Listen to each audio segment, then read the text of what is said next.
All right, family. What's up, family? How's everybody doing today? Yes, I got a new setup for Christmas. I got my little lighting on. I got a little lighting set. Just holds my phone too. So, yeah. Let's get into today's video. So, today's video is going to be about Dr. Claude Anderson and his recent interview with the Breakfast Club and how I feel about the whole situation. Let's get started by seeing what who Dr. Claude Anderson is. There's his image right there, and that's Dr. Claude Anderson. He is an economist, and he used to work in government too. Y'all didn't know that, but now you do. He used to work in government. He wrote 3 books. He is a very intelligent man, and he was on the Breakfast Club. And I think this was one of the most beautiful interviews the Breakfast Club has done in a long time. The other one was probably with Dr. Umar Johnson, and then other not necessarily celebrities, but activists and intellectuals in regards to that. And there's been many people on Breakfast Club that have been extremely intelligent and outstanding individuals, but this guy is just unbelievable, man. Like every time I listen to Dr. Anderson, I'm just like, my goodness, I love this man. Not in like a weird way, but just like I admire him. He's a true elder. I respect him. And even though I don't agree with everything that he says, and it's okay not to agree with everything, he's spun. He knows how to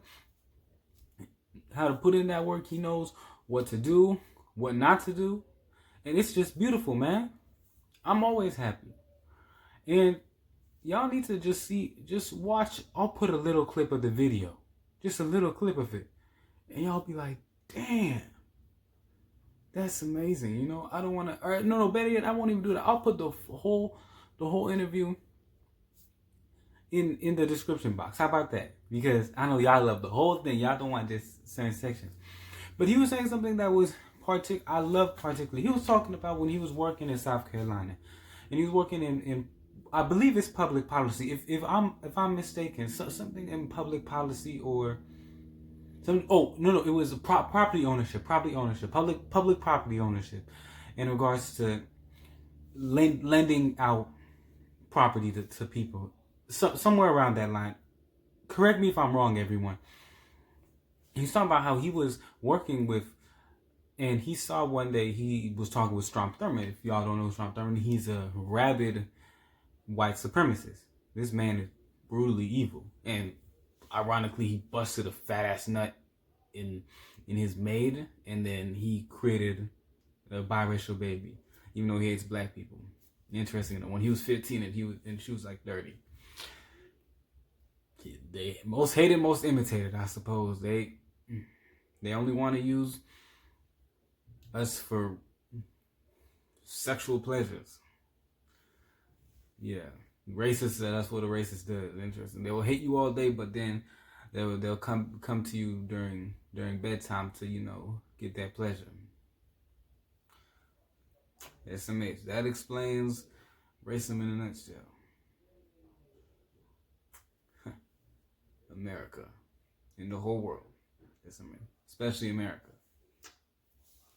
My main point at this moment was to tell people that he was able to make a deal with Strom Thurmond using his intelligence. I love the whole thing, man. Overall, like I'm happy. I really don't like the hate that other people are doing, like hateful concepts. Oh, he ain't shit. He ain't this. He ain't that. Come on, man. Like y'all never happy, man. This guy is the most positive person I've ever seen, man. And he's willing to help out. He's 85 years old. He's done a lot. Okay, and I love all organizations. I support everyone, but I'm really happy about what he's doing, and I wouldn't even mind like putting him on one of my shows, and we can talk about different ideas and stuff. And it's really good, man. I stand with Dr. Claude Anderson, and I really do hope that other organizations try to imitate his ideas, because his ideas are beautiful, especially in the black community, man. They're beautiful.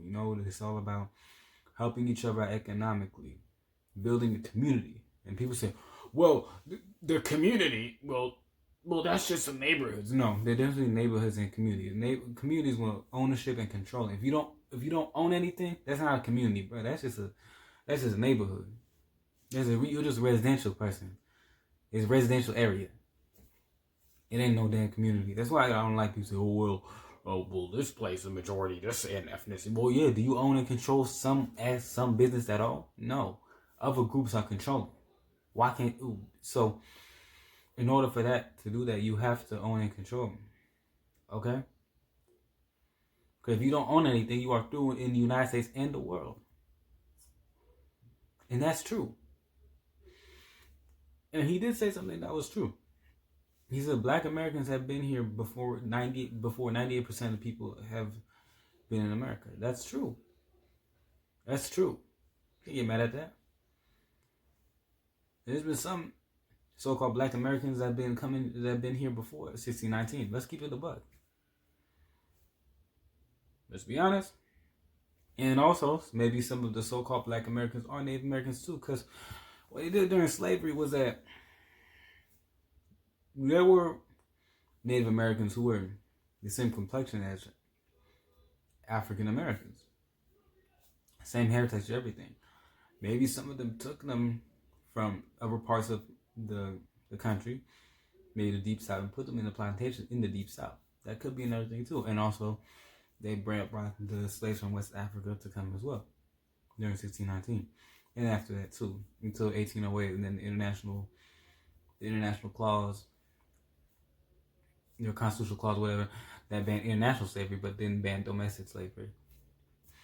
And also too, there are maybe some Native Americans who are supposedly Africans, but they didn't know that because, and no, I'm not trying to say that Africans are native to America. No, I'm not trying to say that, but a lot of some straight-haired Africans were put into the same category as straight-haired Native Americans, and some so-called kinky-haired or my hair texture, people with my texture, were put into the slave plantations and were put into the same category, even though they were Native American, not African. So there could be some mismatch and stuff like that. It happens all the time.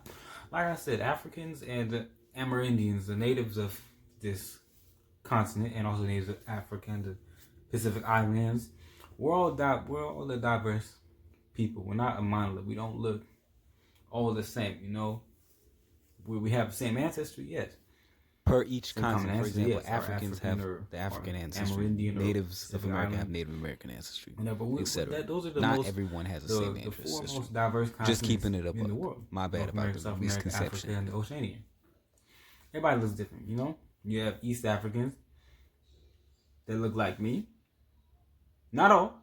You have East Africans that are light skinned, like Nipsey Hussle. Well, he's half African American as well. But still, there's light-skinned blacks like him. There's also, let me see, who else? There's very dark, like really dark Ethiopians, East Africans from any ethnicity, from Amaras to Oromos to Somalis to even there's even dark-skinned Yemenis living in Ethiopia. Not a whole lot, but there's a few that were, well, obviously because Ethiopia had was a larger country back then. It encompassed also parts of Somalia, Djibouti, some parts of Yemen, Sudan, I think up to Chad too. Anyways, there's very dark-skinned Ethiopians, darker than me, darker than the Akon. There's light-skinned Senegalese like Akon. There's light-skinned Liberians. So just very ignorant to do that. And I like how he said that too, because they've been here more than any other group. And they should be, them and Native Americans who are native to this country should have some rights and some claim to this country. And I absolutely agree with that. And people say, "Well, you're an African. Well, you shouldn't be supporting this and that." Well, yes, to some degree, yes, indeed, I am. I believe in empowerment of each nation too. If one nation struggles, we all struggle. So we should, or one community struggles, yes. So we should all care about Africa, yes, but we should also care about America too, blacks living in America, and also trying to create alliances so we can help one person out, and they'll help us out at the end. Because the thing is, love has to be reciprocated, and that's with any community. And that's what I mean, community building. Okay? And then you go as a community and then you demand something from the politicians. You put your money together. And I agree with him. You lobby. Every group lobbies. Whites lobby. The so-called Jews lobby. And we can't lobby? Are you shitting me? Are you serious? We can lobby, fam. We're gonna lobby this year. That's what we're finna do. And for all the politicians that don't want to do anything for us, throw them away. That's what he said. I don't see anything wrong with that. And I actually agree with a lot of stuff. People say, well, you're not part of Dr. You don't support, you're not a Dr. Claude Anderson fanatic or something. Like, well, okay, I don't have to be a fanatic, but shit. It's just common sense. Shit. I mean, I agree with a lot of people that have common sense. Y'all make it as a big ass deal or something. And maybe some of the organizations I associate with, we agree with some of the things. We might be a little different on some things, but it's whatever, Anyway, so I don't want to keep this video too long because, it's 11 minutes. I ain't trying to do this in 11 minutes. Anyways, family, so y'all have a blessed day. Y'all have a good one. And let me know how the setup looks like, okay? So I'm going to bounce out. Y'all have a good one. Peace. And have a blessed day. Bye. I can't remember the town in North Carolina, but we don't hear about that. They were literally those communities all over the country. That's right. Well, Sweet Auburn and Atlanta, Georgia, that's had all the big hotels, fine restaurants, and everything. In North Carolina, what you're talking about now, see, I grew up in Winston-Salem, North Carolina. Let me use that as an example. Mm-hmm. I grew up in Winston-Salem, North Carolina, and we weren't looking for this social integration. You know why? Because we had our own businesses there. We had our own businesses. My family was part of one that had the only black bus line in the entire United States. The only black bus line. And when I say we had a bus line, I'm not talking about 2 or 3 buses. We had over 500 buses. Wow. In Winston-Salem, North Carolina. And guess what? Oh my God, family. That was such a beautiful mini clip of Dr. Claude Anderson speaking. And this is how he speaks on the regular. That's beautiful. Anyways, family, so before I conclude this video, I want to give a quick shout out to Cantu Shea Butter, the leave-in conditioner. That was what I was using for my hair. So that's why like the curls are all looking nice and stuff. So that's what I've been using. People ask, oh, what do you use for your hair and stuff? This is what I use, Cantu Shea Butter. Nothing too special, I might need to use more though to make my hair look nicer. But anyways, my bad about the well-groomingness of the video. But yeah, that's all, family. Y'all have a blessed day. God bless y'all and have a good one. Bye.